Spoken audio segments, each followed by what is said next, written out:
चौधरी चंद्र कुमार जी जो कृषि मंत्री है, यादविंदर गोमा जी जो कि आयुर्वेद मंत्री है, भवानी पठानिया जी जो 25 प्रोग्राम के मंत्री है, केवल पठानिया जी जो विप है, हमारे आशीष पटेल जी जो कि सीपीएस है, किशोरी लाल जी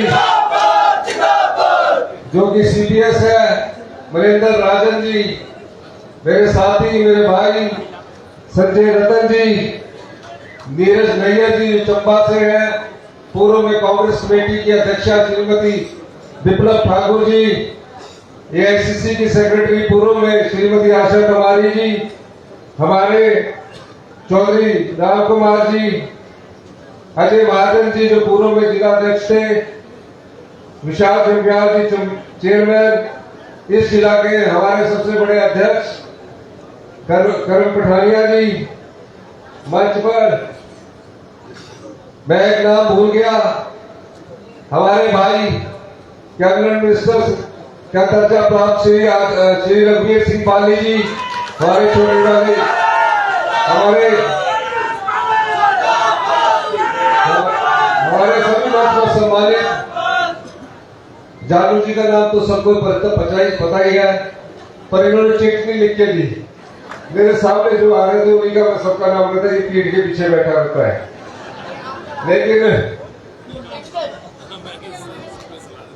और सबसे ज्यादा कांगड़ा चुनाव क्षेत्र में की संसदीय क्षेत्र की हमारी माताएं, बहनें, युवा साथियों, प्यारे बच्चों, मुझे पता है 11 बजे बैठी हो तो सर करे महीने के वो दूर का टाइम हो गया, मैं आधे घंटे 15-20 मिनट बोल रहा, उसके बाद चली जाना तो सर, ठीक है?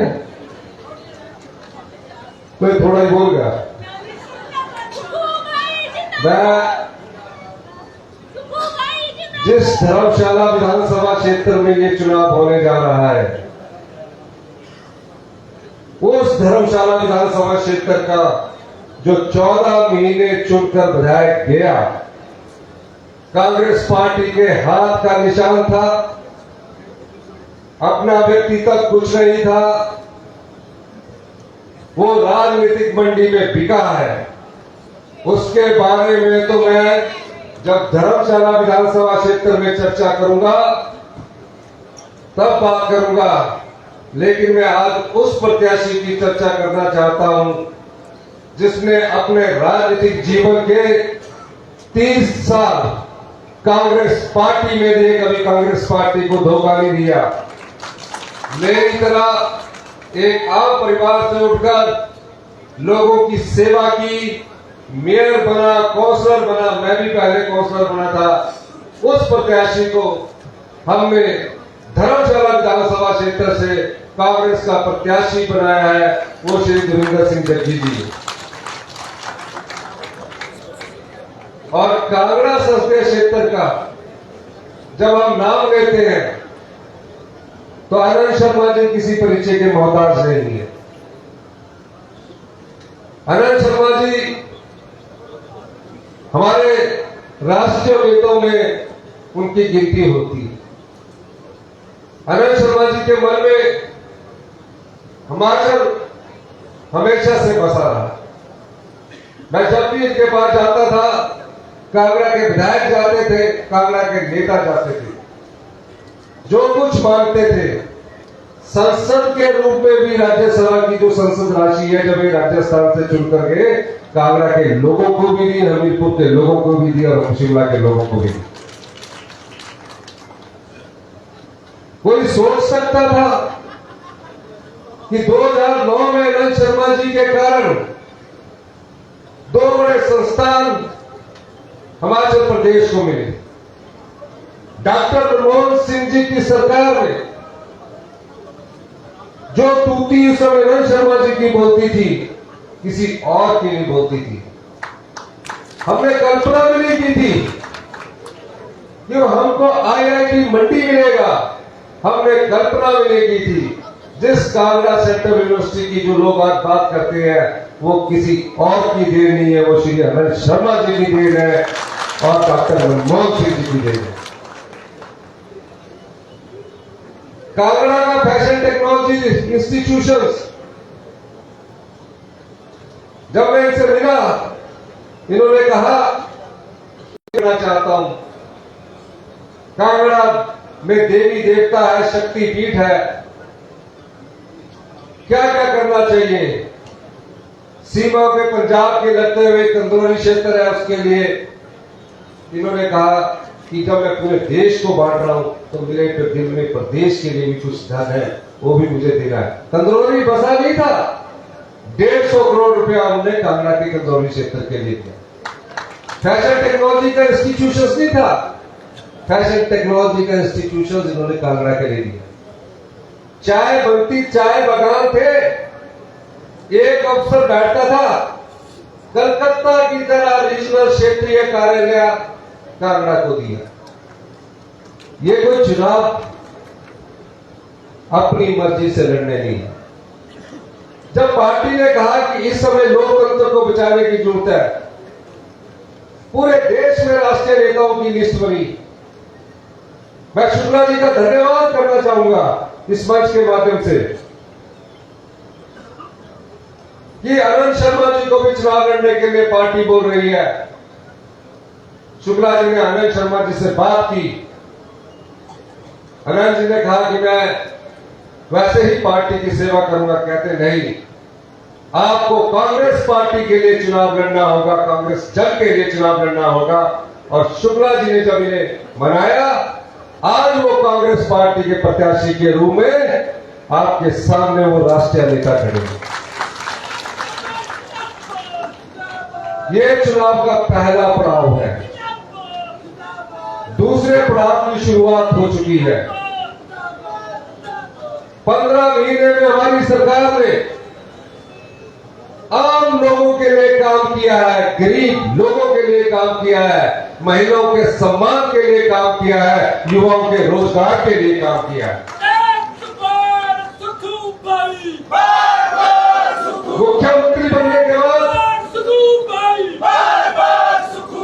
मुख्यमंत्री बनने के बाद मैं आनंद शर्मा जी से मिला। मैंने कहा, मैं जीवन में कभी भी मंत्री नहीं रहा, किसी पद पर नहीं रहा। कई लोग मेरी चर्चा करते थे कि प्रशासनिक अनुभव की कमी है। इन्होंने मुझे कुछ टिप्स दिए, कहा आप ऐसे पद पर बैठे हो, इस पद पर आपका एक ही दायित्व बनता है। 90% हिमाचल के लोग गांव में रहते हैं और मेरा ये मानना है, अगर आप प्रदेश को आत्मनिर्भर बनाना चाहते हैं तो गांव के हर लोगों के हाथ में पैसा पहुंचना चाहिए। ग्रामीण अर्थव्यवस्था को मजबूत करने के लिए इन्होंने मुझे नई योजना दी और सरकार बनने के बाद जिस सरकार का खजाना खाली हो, जयराम जी सोए रहे हो और खजाना लुटता चला जा रहा हो, उस खजाने को बचाने के लिए हमने ढांचागत नियम बनाए। पहली बार ऐसा हुआ कि सरकार के खजाने में दिन का खर्चा चलाने के लिए भी पैसे नहीं थे। उप मुख्यमंत्री मुकेश अग्निहोत्री जी और मैं दिन रात काम करते रहे। 1 महीने बाद हमने अपने मंत्रिमंडल का विस्तार किया। मंत्रिमंडल के विस्तार के मन के नाते मेरे मन में एक पीड़ा थी, एक दर्द रहता था, क्योंकि मैं भी एक कर्मचारी का बेटा था। हमने कहा कि 1,36,000 सरकारी कर्मचारियों को पेंशन देंगे, उनको सामाजिक सुरक्षा देंगे। वही अधिकारी थे जो जयराम ठाकुर जी की सरकार में थे, उन्होंने हमें पहाड़े गिनाने स्टार्ट कर दिए। ये पैसा नहीं है, वो पैसा नहीं है, ये पैसा नहीं है। हमने उनसे पूछा, सरकार का अंशदान एनपीएस के रूप में केंद्र सरकार के पास कितना पड़ा है? पता लगा 4,500 करोड़ रुपया सरकार का, 4,500 करोड़ रुपया सरकारी कर्मचारी और अधिकारियों का, 9,000 करोड़ रुपया केंद्र सरकार के पास पड़ा। हमने केंद्र सरकार में वित्त मंत्री से बात की, क्या आश्वासन मिला वो देखेंगे। हमने अगर पहले ही दिन फैसला किया, हमारी इच्छा शक्ति देखिए कि हमने 1,36,000 सरकारी कर्मचारियों को ओल्ड पेंशन दी। ये सरकार की इच्छा शक्ति है। धीरे धीरे हम आगे बढ़ रहे थे। मुझे खुशी है, कई वीडियो निकल रहे हैं, कई जगह निकल रहे हैं। 9,000 लोगों को, किसी को 2,750 रुपए मिल रहे थे, किसी को 3,000 रुपए मिल रहे थे।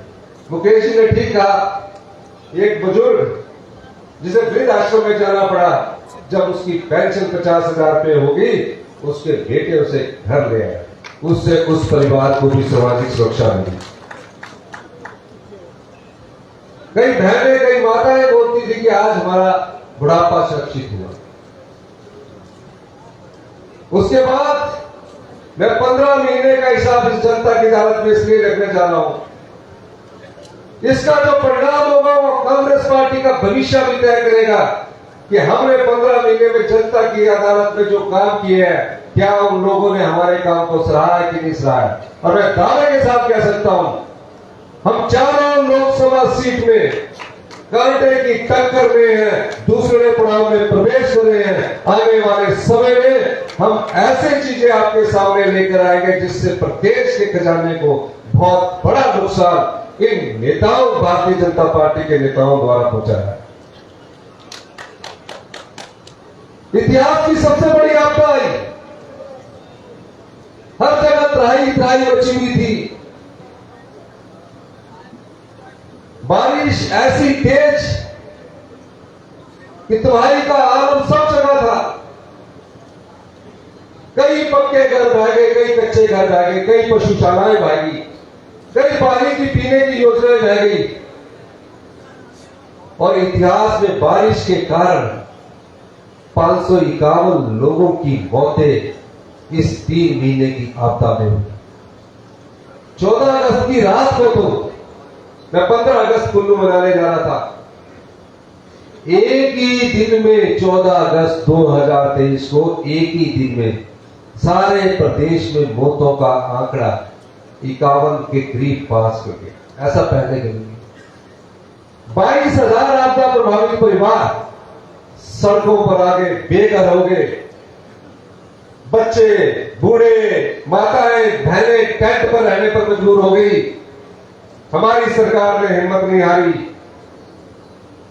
हमने कहा अगर भारतीय जनता पार्टी इस समय आपदा का श्रेय नहीं लेना चाहती है, उनको वो भी देने को तैयार है, लेकिन हमारे साथ मिलकर जाइए। और केंद्र सरकार में हम देश के प्रधानमंत्री से, गृह मंत्री से, वित्त मंत्री से मिलकर ये बात करते हैं कि जिस प्रकार गुजरात के भुज में भूकंप आया था, उत्तराखंड में आपदा आई थी, आपने उन्हें स्पेशल रिलीफ पैकेज दिया, हमें भी स्पेशल रिलीफ पैकेज दीजिए। हमें आश्वासन मिलते रहे, आज तक एक फूटी कोड़ी केंद्र सरकार से हमें नहीं मिली। और यहां की भारतीय जनता पार्टी का हाल देखिए, बार बार चीखते रहे विधानसभा का सत्र बुलाइए, विधानसभा का सत्र बुलाइए। विधानसभा का सत्र बुलाया, 3 दिन चर्चा हुई, आपदा पर बड़ी बड़ी बात हुई। उस प्रस्ताव में सिर्फ एक लाइन थी कि हिमाचल की जनता आपदा प्रभावित परिवारों के लिए स्पेशल रिलीफ पैकेज की बात करती है। इस पर चर्चा हुई। प्रस्ताव के समर्थन में उठने के लिए भी भारतीय जनता पार्टी ने कुताही बरती और प्रस्ताव के समर्थन में नहीं उठे। तो क्या भाजपा हिमाचल विरोधी नहीं है? ये हिमाचल विरोधी लोग हैं। आपदा का पैसा रुकवाते हैं, आपदा में स्पेशल रिलीफ पैकेज नहीं देते, सरकारी कर्मचारी और सरकार के 9,000 करोड़ को रुकवाते हैं। इस प्रकार का घिनौना खेल भारतीय जनता पार्टी हिमाचल प्रदेश की ने किया। फिर आपदा के परिवारों को बचाने की बात है। जब हम रोक करके थके, हमारे मंत्रिमंडल और हमने फैसला किया कि हम आपदा को जनता के सहयोग से लड़ेंगे। और मैंने अपील जारी की, मैं सभी हिमाचल प्रदेश के जनता का, माताओं का, प्यारे बच्चों का जो छोटी छोटी गुल्लक में अपने पैसे जमा करते थे। हमारे परिवारों में एक आदत है कि हम थोड़े थोड़े पैसे अपनी गुल्लक में जोड़ कर रखते हैं। वो प्यारे बच्चे जो 7वीं कक्षा में पढ़ते थे, 8वीं में पढ़ते थे, 4थी कक्षा में पढ़ते थे, आपदा के समय में हाथ देते सबने राजी कांग्रेस के एमएलए ने सबने अपने 1 महीने की पे दी। सबने कहा कि इसको युद्ध की तरह लड़ना होगा अगर हिमाचल प्रदेश को बचाना है। पर भारतीय जनता पार्टी वहां राजनीति करती रही। फिर आपदा प्रभावित परिवारों को बसाने की बात है।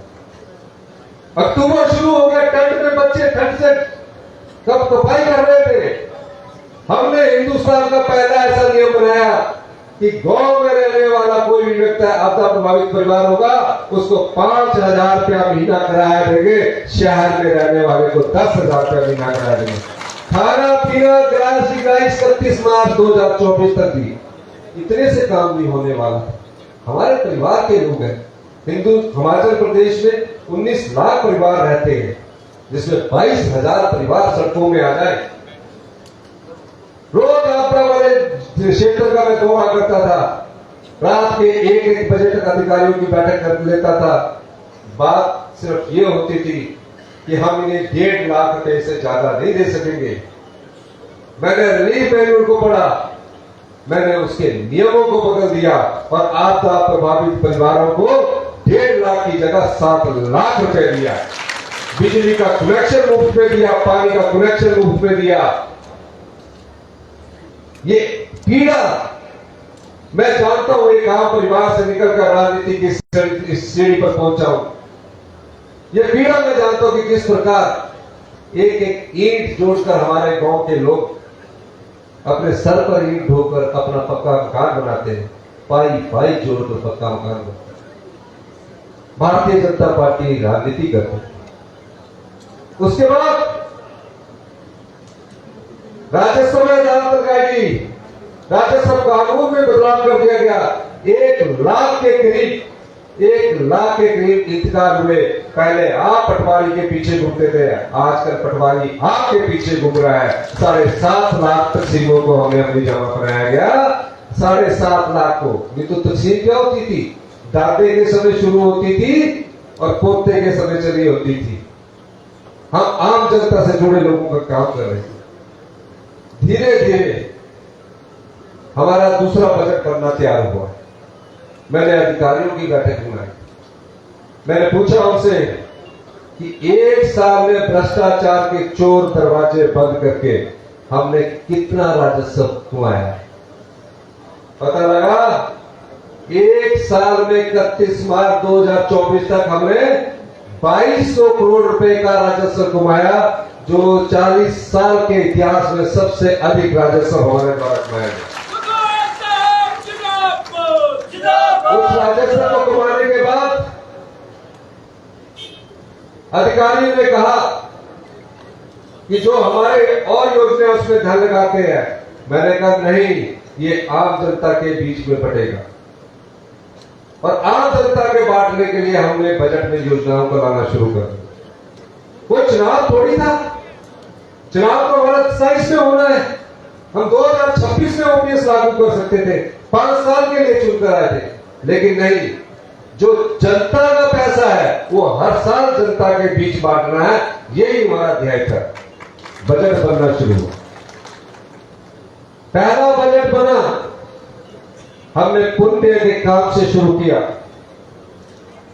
ऐतिहासिक रिज मैदान में शपथ लेने के बाद विवाद होता है कि सचिवालय में अधिकारी और कर्मचारी उनके साथ बैठक करते हैं। हमने उस व्यवस्था को परिवर्तन किया। मैं अनाथ बेटियों के अनाथ आश्रम में गया, उनके हॉस्टल को देखा, उनके रहने के तरीके को देखा। मन में भाव उनका मैंने पढ़ा, उनके मन की पीड़ा को देखा। मैंने अधिकारियों की बैठक की, कहा इनके लिए योजनाएं लाई जाए। खुद योजना को मैं मॉनिटरिंग करता रहा। और हिमाचल पर जो बच्चा चाहे वो छोटी उम्र पैदा होने के बाद अपनी मां को खो दे, बाप को खो दे, उसकी कौन देखभाल करेगा? हमारी सरकार ने जो बच्चा 1 साल का होगा एक नर्स रखेगी और हर महीने उसके अकाउंट में 2,500 रुपया जाएगा। 18 साल तक हर बेटी बेटे के अकाउंट में 2,500 जाएगा। 18 साल के बाद क्या होगा?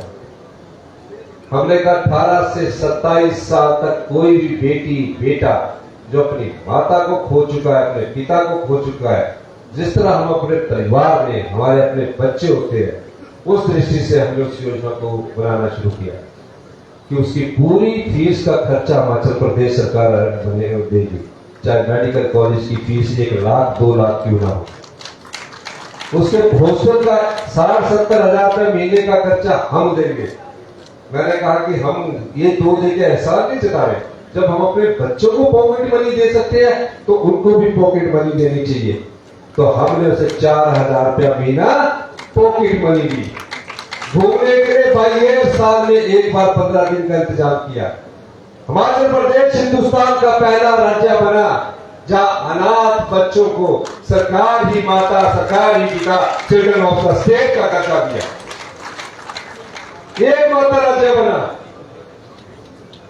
आज वो 4,000 बच्चे खुशी की जिंदगी जी रहे हैं। शादी के लिए हमने 2 लाख देते हैं, काम शुरू करने के लिए हमने 3 लाख देते हैं। ये किसका पैसा है? ये वो व्यवस्था परिवर्तन है जो जयराम ठाकुर के समय भ्रष्टाचार के चोर दरवाजे से बाहर जा रही थी। मैंने उस चोर दरवाजे को बंद किया। दूसरे बजट में मैंने पता किया कि महिलाओं का सम्मान हम करते हैं। 1,15,000 विधवा महिलाएं हैं, उसमें कुछ बुढ़ापे की उम्र में है, कुछ के बच्चे डॉक्टर बनना चाहते हैं, कुछ के बच्चे इंजीनियर बनना चाहते हैं, पीएचडी कर रहे हैं, एमफिल कर रहे हैं, पैसे नहीं है, बार बार मेरे पास आते थे। हमने दूसरे बजट में उनके लिए योजना लाई और सभी विधवा माताओं के बच्चों को, बहनों के बच्चों को 27 साल तक जब तक उसकी पीएचडी या आगे की पढ़ाई पूरी नहीं होती, सारा खर्चा हिमाचल प्रदेश सरकार करवाएगी और इसके लिए बजट का प्रावधान करेगी। मनरेगा हमारी देन है। हर गांव में मनरेगा से भाई बहन काम करते हैं। 10 रुपए 20 रुपए बढ़ती थी। देश के प्रधानमंत्री जी तो मनरेगा को बंद करने की बात करते थे। ये डॉक्टर मनमोहन सिंह जी और सोनिया गांधी जी की सोच थी और कैबिनेट मिनिस्टर अनिल शर्मा जी की सोच थी कि मनरेगा शुरू होनी चाहिए, गांव के लोगों के हाथ में पैसा पहुंचना चाहिए। और जब मनरेगा शुरू हुई और 1 अप्रैल 2024 से हमने मनरेगा में ऐतिहासिक 60 रुपए की वृद्धि की और 1 अप्रैल 2024 से 300 रुपया मनरेगा के रूप में हमारी बहनों और भाइयों को गांव में मिलने शुरू हो। ये सारी योजनाएं आपके लिए बना रहे हैं। 3 लाख रुपया एकल नारी को मिलेंगे उसको घर बनाने के लिए। फिर अधिकारियों से मैंने फिर पूछा कि कितना पैसा बचा है। कहा हमारे पास काफी पैसा बचा है। हमने अपने बुजुर्गों का, जो हिमाचल की संस्कृति है कि हमें अपने बुजुर्गों का सम्मान करना है, हमने 70 साल से ऊपर के सभी बुजुर्ग किसी भी बीमारी से ग्रस्त होंगे, कितना भी पैसा खर्च होगा, हिमाचल प्रदेश की सरकार जो भी 70 साल की उम्र पार कर चुका है उसकी बीमारी का सारा खर्च हिमाचल प्रदेश की सरकार उठाएगी। ये अभी हमारे 15 महीने का कार्यकाल। फिर हमने ग्रामीण अर्थव्यवस्था को, जो अनिल शर्मा जी ने हमें कहा कि किसान के हाथ में पैसा कैसे पहुंचेगा, हिमाचल प्रदेश हिंदुस्तान का पहला ऐसा राज्य बना जहां दूध का समर्थन मूल्य घोषित किया गया। हमारे गाय पालक है, भैंस पालक है, हमने कहा गाय के दूध का मूल्य 45 रुपए प्रति लीटर होगा। वो 1 अप्रैल 2004। भैंस के दूध का मूल्य 55 रुपए हो गया है। उसको हिमाचल प्रदेश की सरकार खरीदेगी। फिर जिसने गाय रखी है, भैंस रखी है, उसका गोबर से जो खेती करेगा, कणक उगाएगा, मक्की उगाएगा, 40 रुपए किलो सरकार गेहूं, गोबर से आधारित खेती की 40 रुपए किलो गेहूं खरीदेगी, 30 रुपए किलो मक्की खरीदेगी। ये दूसरे बजट की योजनाएं हैं। वाल्मीकि समाज के लोग रहते हैं। वाल्मीकि समाज के लिए हमने स्पेशल वाल्मीकि आवास योजना लाई 500 परिवारों को इस साल 3 लाख रुपया घर उपलब्ध करवाए जाएंगे। ये बजट की दूसरे बजट का भी बजट सत्र चल रहा था। एक ऐसी घटना ने हिमाचल प्रदेश की संस्कृति को हिलाकर रख दिया। 27 तारीख को राज्यसभा का चुनाव हुआ। बिके हुए विधायक, जिसमें एक धर्मशाला का बिका हुआ विधायक भी था, उन्होंने डिनर किया, खाना खाया और राज्यसभा में कांग्रेस पार्टी के पक्ष में वोट न डालकर बीजेपी के पक्ष में वोट डालना सही। तुरंत भागे पंचकूला, होने में इन हरियाणा गवर्नमेंट का। मैंने पता किया कि क्यों भागे उनके संगी साथी। कहते भाई जी, पहली किस्त मिली आधी, दूसरी किस्त मिली पंचकूले। तो पहली किस्त आधी मिली, दूसरी किस्त मिली पंचकूले। अगले दिन फिर बजट में आई, एक हेलीकॉप्टर से सीआरपीएफ जवान, दूसरे हेलीकॉप्टर से सीआरपीएफ जवान, दोनों को लेकर आए। विधानसभा का गेट तोड़ा। विधानसभा का गेट तोड़ने के बाद विधानसभा परिसर में आए और उस समय जयराम जी जोर जोर से कह रहे हैं, आपके मुख्यमंत्री ने इस्तीफा दे दिया, आपके मुख्यमंत्री ने इस्तीफा दे दिया। मैं आपके बजट के रिप्लाई का उत्तर देना होता है, पास करने से मैं उसकी तैयारी कर रहा था। मैंने कहा, मैं क्यों इस्तीफा दूंगा? हम संघर्ष करके आप जैसे परिवार के घर में जहां कोई राजनीतिक व्यक्ति राजनीति नहीं करता, उठकर मुख्यमंत्री की कुर्सी पर पहुंचा है। मैं लड़ाई लड़ूंगा और इस चुनौती का सामना। हमने उस चुनौती का सामना कानूनी तौर पर भी किया, राजनीतिक तौर पर भी किया और जनता के अदालत में भी कर रहे हैं। और जो लोग और जो पार्टी जनता की भावनाओं से खिलवाड़ करती है, जनता की भावनाओं को छीनने की कोशिश करती है और कुर्सी की भूख के लिए नोट के दम पर विधायकों को खेलने का काम करती है, क्या ऐसी पार्टी को आप माफ करोगे? हाथ खड़ा करके करो, दोनों पीछे न करो। ऐसी पार्टी को कभी माफ ना करना। ये वोट हजारों साल की गुलामी के बाद जब देश आजाद हुआ तो कांग्रेस पार्टी की नीतियों के कारण आप लोगों को मिला है। नया खतरा पैदा हो गया है। जो जनरल से सत्ता हत्या नहीं सकते, वो धनबल से सरकारें गिराकर सत्ता हत्याते हैं। ऐसे लोगों को सबक सिखाने का समय आ गया है और ये सबक हम लोग नहीं सिखा सकते, सरकारें नहीं सिखा सकती। हमारे पास धन भी नहीं है। पर मैं जानता हूं 15 महीने में जो हमने काम किया, मेरे साथ जनता का बल है। क्या आप हमारे साथ है कि नहीं है? जोर से बोल बताइए। तो इस जनता की ताकत से हम धनबल की ताकत को हराएंगे। हमने 6 विधानसभा के टिकट दिए। कोई दौलतमंद नहीं है। जग्गी जी के अकाउंट में भी कोई ज्यादा पैसे नहीं है। ये भी मेहनत करके आगे आए हैं। और मैं एक और चीज कहना चाहता हूं, इन बिके विधायकों के पास तो नाम अभी जाने वाले हैं, इंक्वायरी चल रही है। ऐसे ऐसे खुलासे होंगे जो सत्ता में बैठकर भू माफिया बन गए, खनन माफिया बन गए, नशे माफिया बन गए। मैं वादा करता हूं इस मंच के माध्यम से, इंक्वायरी चल रही है, सभी जेल के सलाखों के पीछे जाएंगे और जनता का जो पैसा है वो जनता के पास लाएंगे। एक ऐसा व्यक्ति तब आपके पास आज आपके सामने हम लेकर आए हैं, जिनका जीवन कांग्रेस पार्टी से शुरू हुआ, छात्र राजनीति से शुरू हुआ।